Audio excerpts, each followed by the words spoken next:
ओम नमः शिवाय। नमो नमः सत्यहितंकराय वीराय भव्याम्बुजभास्कराय अनंतलोकाय सुरार्चिताय देवादिदेवाय नमो जिनाय देवादिदेवाय नमो जिनाय। पंच परमेष्टि भगवान की, परम पूज्य आचार्य भगवंत गुरुवर विशुद्ध सागर जी मुनि महाराज की, परम पूज्य मुनि श्री सुप्रभ सागर जी महाराज की, सम्मेद शिखर जी सिद्ध क्षेत्र की। अनंत विकल्प, अनंत संसार, और आज आपको प्राप्त हो रहा है अनंत सिद्धों का द्वार शाश्वत तीर्थराज सिद्ध क्षेत्र सम्मेद शिखर, जहाँ से अनंत जीवों ने पुरुषार्थ करके निर्विकल्पता को प्राप्त किया और अपने मन को निर्विकल्प बनाते हुए और अनंत सुख को प्राप्त कर लिया, क्योंकि उन्होंने पुरुषार्थ किया और पुरुषार्थ करते हुए मन के विकल्प को समीचीनता प्रदान करके उसका सम्यक रूप से समाधान खोज लिया और आज वे अनंत सिद्ध भगवंतों की श्रेणी में प्राप्त शामिल होकर के अनंत सुख की ओर अग्रसर हो गए। परम पूज्य आचार्य भगवंत गुरुवर विशुद्ध सागर जी महाराज के मंगल सुभाषित से आपको भी वह अनूठी विधा प्राप्त हो रही है, जिसके माध्यम से आप अपने मन के विकल्प को समीचीनता प्रदान करते हुए उसका सम्यक रूप से समाधान प्राप्त करके आप भी अपने मन को निर्विकल्प बना सकते हैं। परम पूज्य आचार्य भगवंत गुरुवर विशुद्ध सागर जी महाराज ने हम पर महती अनुकंपा की और उन्हीं के सहयोग से परम पूज्य मुनि श्री सुप्रभ सागर जी महाराज द्वारा वह अनूठी विधा प्राप्त हुई है, जो हमारे लिए हमारे मन के विकल्प को सम्यक समाधान प्रदान करके एक नई दिशा की ओर ले जाने वाली है। प्रारंभ करते हैं आज का सम्यक समाधान। आप भी अपना समीचीन विकल्प भेजने का पुरुषार्थ करें और मुनि श्री से उसका सम्यक समाधान प्राप्त करें। आज के पहले विकल्प के लिए टीकमगढ़ मध्य प्रदेश से नरेंद्र कुमार जैन महाराज श्री के श्री चरणों में बारंबार नमोस्तु निवेदित करते हुए अपना समीचीन प्रश्न रख रहे हैं कि महाराज जी, अनुभव भाषा तो निषेधात्मक भाषा है, इसका प्रयोग किस उद्देश्य से किया जाता है एवं आमंत्रणी भाषा का स्वरूप क्या है, आगम के परिप्रेक्ष्य में इसे कैसे समझें। हमारे समीचीन विकल्प का सम्यक समाधान करने की अनुकंपा करें। नमोस्तु महाराज जी, नमोस्तु। ओम नमः सिद्धम। परम पूज्य आचार्य भगवान गुरुवर विशुद्ध सागर जी महाराज की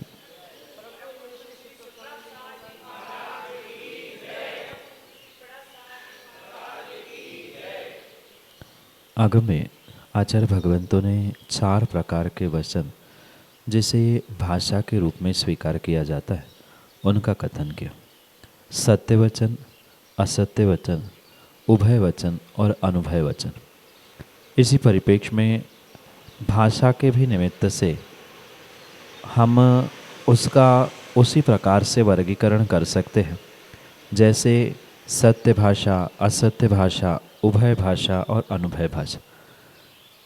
और उस अनुभय भाषा के ही अंतर्गत पुनः और विभाजन करते हुए जैसे आमंत्रणी भाषा या आमंत्रणी वचन आदि का व्याख्यान किया जाता है, उसे बहुत सूक्ष्मता से इस प्रकार से समझना होगा कि जो सत्य है उसे वैसे का वैसा कहना ये सत्य भाषा या सत्य वचन कहा जाता है। जो जैसा नहीं है उसे को विपरीत रूप से अन्यथा रूप से कहना, कथन करना, ये असत्य भाषा या असत्य वचन के रूप में स्वीकार किया जाता है। जहाँ सत्य भी है और कुछ अंशों में असत्य है, किसी अपेक्षा से सत्य, किसी अपेक्षा से असत्य, ऐसी जो मिश्र भाषा मिश्र वचन होते हैं उसे उभय भाषा या उभय वचन के रूप में स्वीकार किया जाता है। और वही जब जो सत्य भी नहीं है असत्य भी नहीं है, ऐसी जो भाषा या वचन प्रणाली होती है उसे अनुभय भाषा या अनुभय वचन कहा जाता है। जैसे किसी व्यक्ति का नाम ले लेना, ये न सत्य है न असत्य है, ये तो एक मात्र संज्ञा की अपेक्षा से किसी का नाम कहना, इसे अनुभय भाषा के रूप में कहा। जैसे कुछ शब्द जो क्रियावाची होते हैं, खाना पीना, उठना बैठना, सुनना पढ़ना चलना, ये न सत्य है न असत्य है, क्योंकि कोई कर रहा है कोई नहीं कर रहा है आदि कहेंगे तो वहाँ सत्य असत्य का भेद होगा। पर जहाँ मात्र क्रिया या किसी के संज्ञावाचक शब्दों का प्रयोग किया जा रहा है तो वहाँ ना सत्य है ना असत्य है, क्योंकि सत्य जो होता है वैसा ही कहना है, पर क्रिया हो चाहे संज्ञा हो उनको मात्र सामान्य रूप से उच्चारित करना ये अनुभय भाषा के अंतर्गत स्वीकार किया जाता है। जैसे क्रिया है या कोई विशेषण है, उन विशेषणों का भी प्रयोग सामान्य रूप से किया जा रहा है। किसी विशेष्य के अभाव में किसी को समझाने के लिए उन शब्दों का प्रयोग किया जा रहा है तो वहाँ वह अनुभय भाषा या अनुभय वचन के रूप में स्वीकार किया जाता है। और उसी के अंतर्गत जो एक विशेष आमंत्रणी भाषा या आमंत्रणी वचन कहे जाते हैं उसे भी हम उसी प्रकार से समझ सकते हैं। जो आमंत्रणी भाषा होती है, मतलब किन्हीं को आमंत्रण करके पुकार लेना, किसी व्यक्ति का नाम लेकर कह देना आहो पंडित जी आदि शब्दों के उच्चारण से जो उन्हें आकर्षित करने का या उन्हें आमंत्रित करने का जो प्रयास किया जाता है वह भाषा आमंत्रणी भाषा के रूप में स्वीकार की जाती है। आमंत्रणी भाषा भी अनुभय भाषा या अनुभय वचन के रूप में ही होती है। किसी को मात्र आमंत्रण करना है कि जैसे संबोधन के कारक में प्राप्त होता है भो रे अरे आहो आदि शब्दों से किन्हीं को अपने प्रति आकृष्ट करना, अपने समीप बुलाना, उसको कुछ उद्बोधन करने के लिए कुछ उसके संज्ञात्मक रूप से उसको अपनी तरफ आकर्षित या आमंत्रित करने का जो प्रयास किया जाता है उसे आमंत्रणी भाषा या आमंत्रणी वचन के रूप में स्वीकार किया जाता है। और यह सामान्य रूप से देखा जाए तो जिनके पास वचन बल है उन वचन बलों में से जो भाषा प्रयोग करने वाले जैसे जीव है, पंचेंद्रिय मनुष्य आदि, उन मनुष्यों की ही विशेषता से इसमें पात्रता है, क्योंकि भाषा का आमंत्रणी भाषा का प्रयोग तो शब्दों से ही किसी को आमंत्रण देने के लिए करना पड़ेगा। जो अक्षरात्मक भाषा है उसका स्वामी मनुष्य कहा जाता है। अन्य जो अनक्षरात्मक भाषाएं स्वीकार की जाती है वो अनुभय रूप से ही होती है। जैसे त्रियंचों का, गाय भैंस आदि का जो आवाज़ निकालना है वह भाषा है, वचन है, पर अक्षरात्मक नहीं अपितु अनक्षरात्मक है। इसलिए वहाँ सत्यासत्य का कोई भेद ना होने से उसे अनुभय भाषा या अनुभय वचन के रूप में स्वीकार किया जाता है। और ये मुख्यतः से जो सामान्य श्रावक या सामान्य मनुष्य है उनके तो निमित्त से इनको प्राप्त किया जा सकता है, पर जो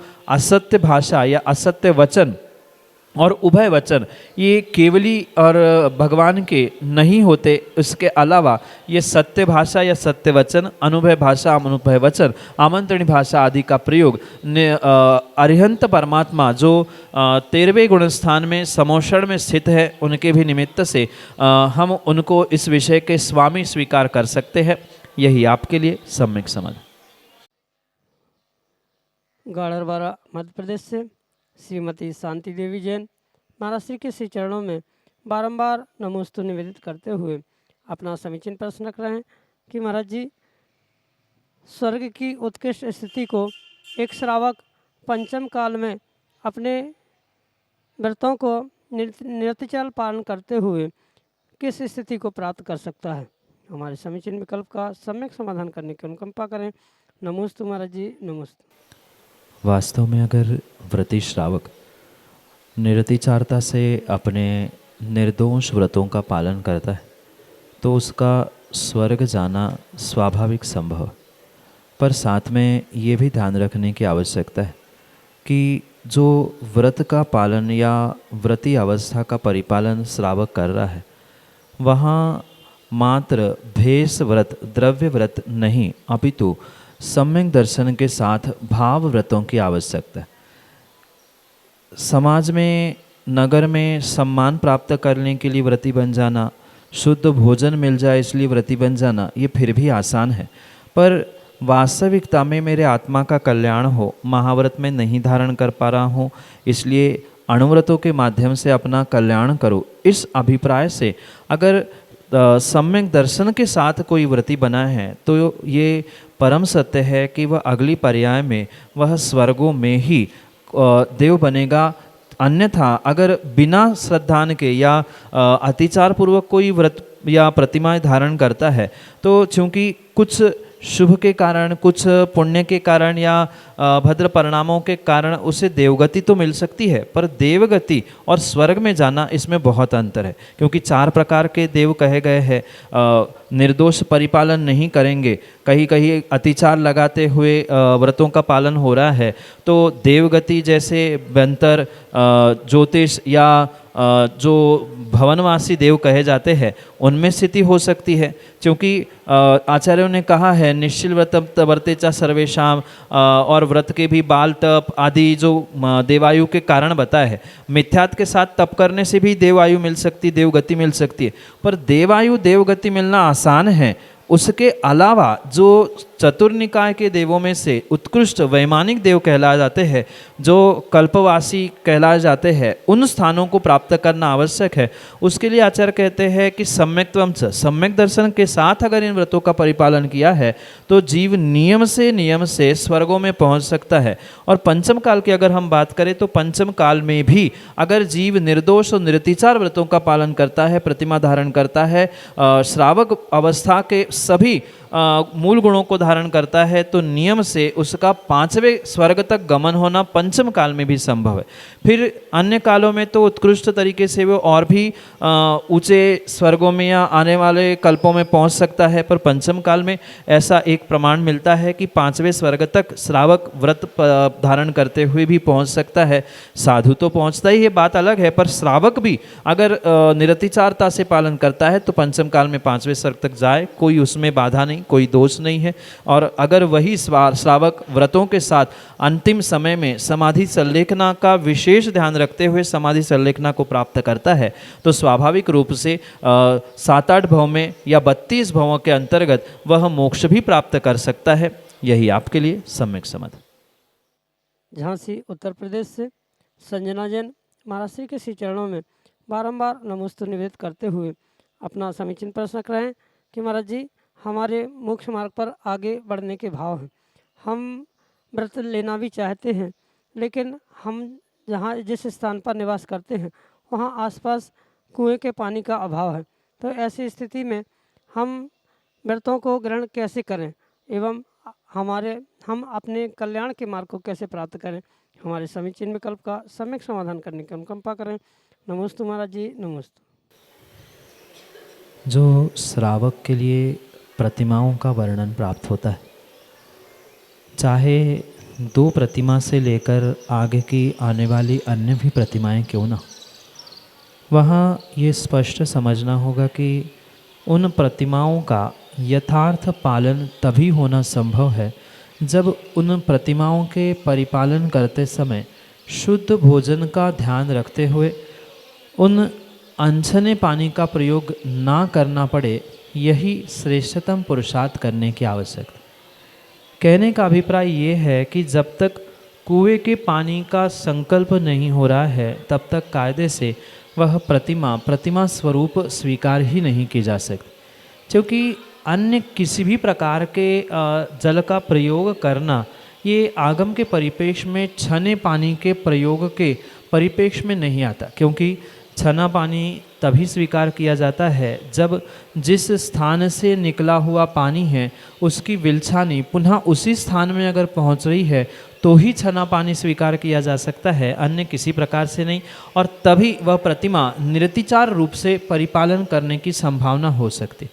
क्योंकि वर्तमान में बहुत सारी व्यवस्थाएं बनी हैं पर ये व्यवस्था मात्र वर्तमान की तात्कालिक और किन्हीं कारणों से हो सकती है, ये आगम की व्यवस्था नहीं है। आगम के परिप्रेक्ष्य में तो मात्र शुद्ध कुएं के जल से ही 2 प्रतिमा से आगे के व्रत प्रारंभ होते हैं। पहली प्रतिमा में भी अभ्यास रूप उसी का ही पुरुषार्थ करना होगा। माना कि किन्हीं कारणों से आप कुएं के पानी की व्यवस्था नहीं बना पा रहे हैं, तो अभी जब तक आप व्यवस्थाएं नहीं बना पा रहे हैं तब तक आप मात्र पुरुषार्थ करें। मैं किसी प्रकार से ये सलाह नहीं दूंगा कि तब तक आप बोर के पानी से छूट रखो या आगे भी छूट मिलेगी। ये आगम में जब लिखा ही नहीं है तो आपकी व्यवस्था या आपकी अनुकूलता प्रतिकूलता आपकी व्यक्तिगत हो सकती है। मैं तो यही कहूँगा कि जब तक आप कुएं के पानी की व्यवस्था नहीं कर पा रहे हैं तब तक आप प्रतिमा धारण करने का अभ्यास करें, और जब आपकी ये व्यवस्था पूर्ण हो जाए तभी निरतिचार रूप से इन प्रतिमाओं का पालन करें। क्योंकि दिखाने के लिए, दूसरों को बताने के लिए, दूसरों से प्रशंसा प्राप्त करने के लिए व्रती बन लेना ये बहुत आसान है, पर वास्तविकता में निरतिचार उन व्रतों का, प्रतिमाओं का पालन करना परम आवश्यक हुआ करता है। इसलिए जितनी निरतिचारता से आप उसका पालन करने का पुरुषार्थ करें, उतनी ही आपको विशेष पुण्य की प्राप्ति और कर्म की निर्जरा होने की संभावना है। इसलिए जब तक व्यवस्था नहीं हो पा रही है तब तक आप पुरुषार्थ करें, उसका अभ्यास करें या ऐसी व्यवस्था कुछ कर ले। क्योंकि आजकल तो घरों में भी ये व्यवस्था होना बहुत आसान है। बहुत बड़े बड़े कुएं बनाने की भले ही आवश्यकता नहीं है, पर आजकल 3 फीट 4 फीट के भी छोटे से कुएं घर में या अनेक स्थानों में बन सकते हैं, जिसका स्वयं प्रयोग करना आजकल मशीन भी उसमें लग रही है, मतलब खींचने की भी आवश्यकता नहीं, विलछानी भी उसके माध्यम से होती है। तो बहुत सारे साधन वर्तमान में उपलब्ध है, उनका प्रयोग करें, उनकी व्यवस्था बनाएं और उसके साथ साथ ही आप अपने कर्मों के निर्जरा के लिए इन व्रतों को, इन प्रतिमाओं को धारण करने का प्रयास करें। यही आपके लिए सम्यक समाधान। अखिलेश जैन, जयपुर, राजस्थान से महाराज जी के चरणों में बारंबार नमस्तु करते हुए अपना प्रश्न रख रहे हैं कि महाराज जी, निर्ग्रंथ मुनिराजों के मूल गुण और उत्तर गुण 2 प्रकार के होते हैं। मूल गुण तो 28 प्रकार से हमने समझे, लेकिन उत्तर गुण कौन कौन से होते हैं एवं क्या उत्तर गुणों का पालन करना भी मुनिराजों के लिए आवश्यक है? हमारे समीचीन विकल्प का सम्यक समाधान करने की अनुकंपा करें। नमोस्तु महाराज जी, नमोस्तु। मुनियों की अपेक्षा से जो मूल गुण और उत्तर गुणों की चर्चा है उसे आगम के परिप्रेक्ष्य में अनेक प्रकार से समझने की आवश्यकता, क्योंकि मूल गुण तो मुनिराजों के 28 ही हुआ करते, पर उन 28 मूल गुणों के अलावा भी जो उत्तर गुणों की व्याख्या मुनिराज, आचार्य भगवंत, उपाध्याय भगवंत आदि की अपेक्षा से आगम में बताया जाता है, उसे हम अनेक प्रकार से और इस प्रकार से समझें कि अगर उन विशालता से यानी पूर्ण रूप से उत्तर गुणों की मुनिराजों की अपेक्षा से चर्चा करें, जो कि पूर्ण रूप से 14वें 13वें गुण स्थान में ही प्राप्त करने की संभावना है, ऐसे उन निर्ग्रंथ मुनिराजों के उन उत्तर गुणों की संख्या 84 लाख बताई गई है। क्योंकि 84 लाख के भेद भंग बनते हैं, किस प्रकार से बनते हैं, उसका बहुत विशेष से विस्तार से व्याख्यान समझना होगा। पर सामान्य परिप्रेक्ष्य में जो 28 मूल गुणधारी मुनिराज है, उनके उस 22 परिचय और 12 तप रूपी ऐसे 34 उत्तर गुण सामान्य अपेक्षा से कहे जाते, क्योंकि आगम की अपेक्षा से उनके अनेक उत्तर भेद भी बनते हैं। जैसे कि मैंने कहा 84 लाख उन उत्तर गुणों की प्राप्ति के साथ ही 18,000 शील की पूर्णता के साथ ही निर्ग्रंथ मुनिराजों का मोक्ष गमन होना संभव हो सकता है। पर उसके पूर्व में, मतलब वर्तमान की अपेक्षा से अगर मुनिराजों के उन उत्तर गुणों की हम चर्चा करें तो उन उत्तर गुणों को हम 22 परिचय और 12 तप इस प्रकार से 34 उत्तर गुणों की संख्या के रूप में समझ सकते हैं। पर सिद्धांत की अपेक्षा से वह उत्कृष्ट रूप से 84 लाख भी होते हैं। यही आपके लिए सम्यक समझ। मयंक जैन, सागर, मध्य प्रदेश से महाराज जी के चरणों में बारंबार नमोस्तु निवेदित करते हुए अपना समीचीन प्रश्न रख रहे हैं कि महाराज जी, ऐसा देखा जाता है कि बहुत सारे श्रावक बड़े बड़े तीर्थों पर वंदना करने के लिए जाते हैं और वहाँ पर भगवान की रात्रि में परिक्रमा लगाते हैं। तो क्या यह उचित है? हमारे समीचीन विकल्प का सम्यक समाधान करने की अनुकंपा करें। नमोस्तु महाराज जी, नमोस्तु। तीर्थंकर भगवान आचार्य परमेश जी या मुनिराज आदि के निमित्त से जो 3 परिक्रमा देते हुए उनकी वंदना, उनके दर्शन करने का श्रावकों के लिए या साधु आधु के लिए भी एक उपक्रम कहा गया है, आवश्यक कहा गया है। उसके परिप्रेक्ष्य में उस दिन रात आदि के भेद से वहाँ ये समझने की आवश्यकता है कि जब भी भगवान की, गुरु की वंदना की जाती है, पूर्ण रूप से वह वंदना परिक्रमा के द्वारा ही पूर्णता को प्राप्त होती है, अन्यथा उसे मुंड वंदना के रूप में स्वीकार किया जाता। इसलिए जब तक परिक्रमा पूर्वक गुरु भगवान के या अरिहंत भगवान आदि की वंदना नहीं होती, तब तक वह वंदना पूर्ण नहीं स्वीकार की जाती। रही बात उस परिक्रमा के निमित्त से जो कई स्थानों पर, कई जगह पर ये कहा जाता है कि परिक्रमा मात्र दिन में ही लगानी चाहिए, इतने समय बाद परिक्रमा नहीं लगाया जाए, आदि बहुत सारे प्रश्न इस परिक्रमा को लेकर वर्तमान में उठते हुए देखने में आते। पर इसके परिप्रेक्ष्य में ये समझना होगा कि रात्रि के समय में अंधेरा होने के कारण से वहाँ जीवों की विराधना ना हो पाए, इस अपेक्षा से ही रात्रि परिक्रमा आदि करने का निषेध प्राप्त होता है। पर अगर वर्तमान में हम मंदिर आदि की व्यवस्था देखें तो वहाँ इतना अंधेरा बचा ही नहीं है जितना कि पूर्व काल में होता था। तो वर्तमान के परिप्रेक्ष्य में अगर हम विवेक पूर्वक भगवान की परिक्रमा आदि कर रहे तो कोई भगवान नाराज़ होने वाले नहीं है, वहाँ कोई पाप भी लगने वाला नहीं है। पर ये ध्यान रखें कि इन क्रियाओं में आपका जितना विवेक होगा उतना ही विशेष फल, विशेष पुण्य आपको प्राप्त होने की संभावना है। अन्यथा ऐसा तो बहुत सारा अविवेक से व्यक्ति काम करता है। मंदिर में घंटा बजाने का निषेध किया जाता है और रात में 11-11, 12-12 बजे तक डीजे और बहुत बड़े बड़े ढोल धमाके और संगीत आदि बजता रहता है। तो क्या वहाँ हिंसा नहीं हो रही? हिंसा प्रमत्त योगात प्राण विप्रोपणम इस रूप से कही है। प्रमाद के निमित्त से अगर जीवों की विराधना हो रही है अथवा नहीं भी हो रही है तो ही हिंसा है। पर विवेक के साथ अगर कार्य किया जा रहा है, वहाँ जीवों की विराधना ना हो, हिंसा ना हो, इस अभिप्राय से कार्य किया जा रहा है तो किसी प्रकार से वह हिंसा का पाप नहीं लग सकता। इसलिए अगर विवेक पूर्वक पर्याप्त प्रकाश उजाले में अगर परिक्रमा आदि लगाई जा रही है तो उसमें कोई भी दोष नहीं है। यही आपके लिए सम्यक समाधान। एक छोटी सी बालिका आराध्या जैन, भोपाल मध्य प्रदेश से, महाराज श्री के चरणों में बारंबार नमोस्तु निवेदित करते हुए अपना समीचीन प्रश्न रख रहे हैं कि महाराज जी, इस युग के प्रारंभ में सर्वप्रथम भगवान कौन से बने, मतलब कौन से तीर्थंकर भगवान सबसे पहले सिद्ध हुए? हमारे समीचीन विकल्प का सम्यक समाधान करने की अनुकंपा करें। नमोस्तु महाराज जी, नमोस्तु।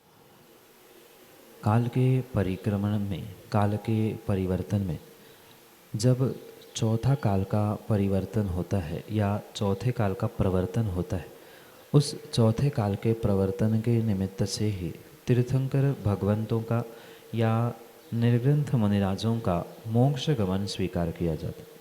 पर तृतीय काल के अंत समय में जो तीर्थंकर भगवान आदिनाथ स्वामी हुए, उनकी त्याग तपस्या के साथ साथ जो उनके पुत्रों में से एक अनंत वीर्य नाम के जो पुत्र थे, उन्होंने उन निर्ग्रंथ मुनिराजों के अर्थात तीर्थंकर आदिनाथ की त्याग तपस्या को देखते हुए या उनकी प्रेरणा से कह दो या कर्म के नियोग आदि से कह दो, उन्होंने वह दीक्षा धारण कर ली और दीक्षा धारण करते हुए इस युग के यानी चौथे युग के पहले ही प्रारंभ से ही, मतलब तीसरे युग के अंत में, इस युग के पहले केवली या पहले मोक्षगामी होने का सौभाग्य प्राप्त किया।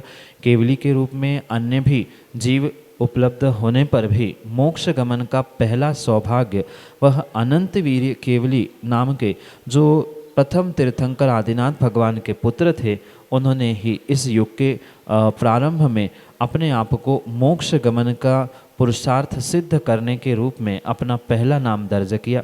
यही आपके लिए सम्यक समझ।